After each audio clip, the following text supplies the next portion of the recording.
निर्भया कांड को लेकर देश भर में प्रदर्शन हुए, लेकिन फिर कोलकाता कांड हुआ। कोलकाता केस के बाद देश भर में प्रदर्शन हुए, लेकिन उसके बाद भी हर रोज रेप और महिलाओं के खिलाफ हिंसा की खबरें आ रही हैं। जाहिर है ये हालात बदलने में ये प्रदर्शन, ये 4 दिन का गुस्सा कारगर नहीं है। सवाल है कि आखिर करना क्या होगा। हमने यही बात लड़कियों से पूछी। सीसीटीवी कैमरा हो गया, सीसीटीवी कैमरा, क्योंकि कई केसेस होते हैं जहाँ पे पता ही नहीं चलता है कि क्या हुआ क्या नहीं हुआ, कि वहाँ पे ऐसे आता है कि यहाँ पे सीसीटीवी नहीं है। एंड गार्ड्स वगैरह होने चाहिए। Street should not be very isolated, there should be guards and police everywhere. Street light ज़्यादा होनी चाहिए। पब्लिक ट्रांसपोर्ट में लाइक फीमेल कोच होती है, वैसे बसेस में भी there should be a guard, there should be at least थोड़ा सा प्रिकॉशन। लोगों की मेंटालिटी चेंज हो, because we live in a patriarchal society and तो अगर लोग अपनी सोच नहीं बदलेंगे तो then nothing's gonna change. Regular patrolling होनी चाहिए पुलिस की तरफ से भी, और लोकल सिक्योरिटी, जैसे मैं कॉलेज में पढ़ती हूँ हॉस्टल में, तो वहाँ पे भी लोकल सिक्योरिटी भी काफ़ी लेथार्जिक होते हैं। घर से ही चालू होना चाहिए। पेट्रियार्कल जो सोसाइटी है वो तो घर से ही चालू होता है कि घर पे सिर्फ लड़कों की चलेगी, जो बेटा है या पापा है उनकी बात चलेगी, ऐसा नहीं होना चाहिए। सबसे बड़ी बात तो हमें जेंट्स जो भी है उनका वे ऑफ नज़रिया उनकी अच्छी होनी चाहिए। लड़कियों ने अपनी सुरक्षा के लिए कई सुझाव दिए, तो आखिर हमारी सरकारें ये सब करती क्यों नहीं है? क्या फंड की कमी है? जी नहीं, क्योंकि 2012 में निर्भया कांड के बाद जो फंड बना भी सरकारें पूरा इस्तेमाल नहीं कर रही हैं।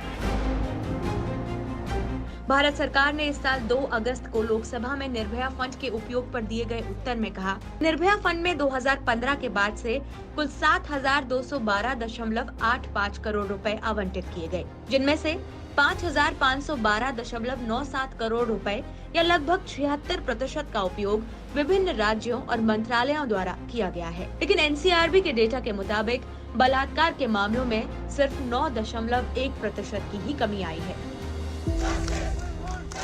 निर्भया फंड का सबसे ज्यादा उपयोग करने वाले राज्यों में पश्चिम बंगाल 11वें स्थान पर है, जहां एनसीआरबी के 2022 के आंकड़ों के मुताबिक 1,111 बलात्कार की घटनाएं हुई, जबकि फंड का सबसे ज्यादा इस्तेमाल दिल्ली में हुआ है और सबसे कम मेघालय में। एनसीआरबी के मुताबिक बलात्कार के मामलों में सिर्फ 9.1% की ही कमी आई है।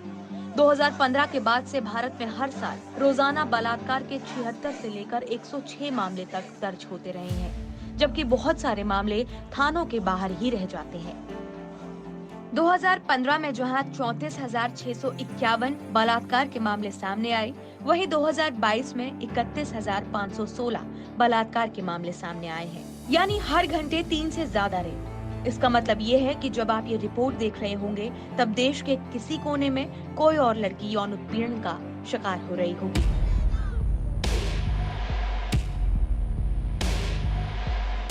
एक सवाल ये भी है कि लड़कियों की सुरक्षा के लिए अलग से किसी फंड की जरूरत एक समाज को क्यों पड़ रही है?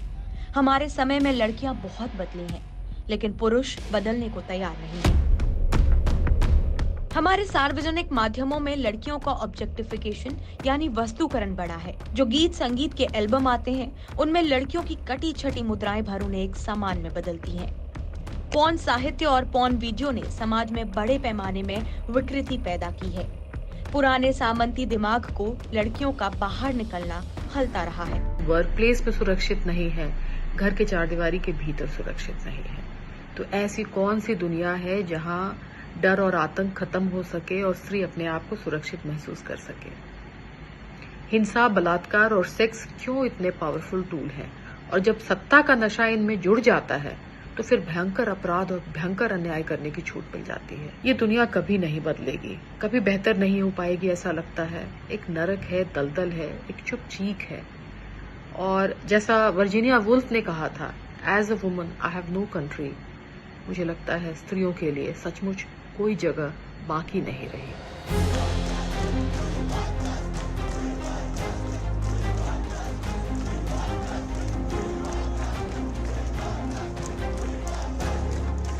जानकार मानते हैं कि इन घटनाओं को रोकने के लिए महिलाओं के प्रति लोगों का नजरिया बदलने की खासा जरूरत है। ग्रास रूट लेवल पे बदलाव होने चाहिए। बिल्कुल जब बच्चे छोटे होते हैं ना तब माँ समझाए, बल्कि मैं कहूँ तो स्वीडन जैसे जो देश है वहाँ पर बिल्कुल किंडरगार्टन समय से ही उनको सिखाया जाता है कि लड़कियों के साथ कैसा व्यवहार किया जाए। इस समाज में जो एक ये दूरी बनाई गई, एक फाँक डाली गई स्त्री और पुरुष उनकी दैहिकता को लेकर, तो वहाँ एक स्वस्थ बातचीत होना ज़रूरी थी। जैसे कि पहले मैट्रियार्की सोसाइटीज़ हुई हैं हमारे समाज में, जैसे कि हम बात कर रहे थे, तो मातृसत्ता का एक रोल होता है, जहाँ की चुनने का अधिकार स्त्री को है। तो मुझे लगता है कि आज वापस चुनने का अधिकार अगर स्त्री को मिलता है, तो बात बहुत संभल जाएगी। पुरुषों को समझ में आएगा कि अगर हम बहुत अच्छे से व्यवहार करेंगे, तो हम चुने जाएंगे। और सबसे पहले पुरुष को समझना होगा कि स्त्री की जो ना है, वो सबसे बड़ी ना है और उसको मानना पड़ेगा। साल 2012 में हुए निर्भया केस ने पूरे देश को हिला दिया था, लेकिन आज 12 साल बाद भी कुछ खास नहीं बदला है। कवि गोरख पांडे ने कभी लिखा था कि ये आंखें हैं तुम्हारी या तकलीफ का समंदर, इस दुनिया को जितना जल्दी हो बदल देना चाहिए। लेकिन अफसोस आज तक हम कुछ नहीं बदल पाए। दिल्ली से अपने सहयोगी जेवियर्स के साथ मानसी जोशी, एनडीटीवी इंडिया के लिए।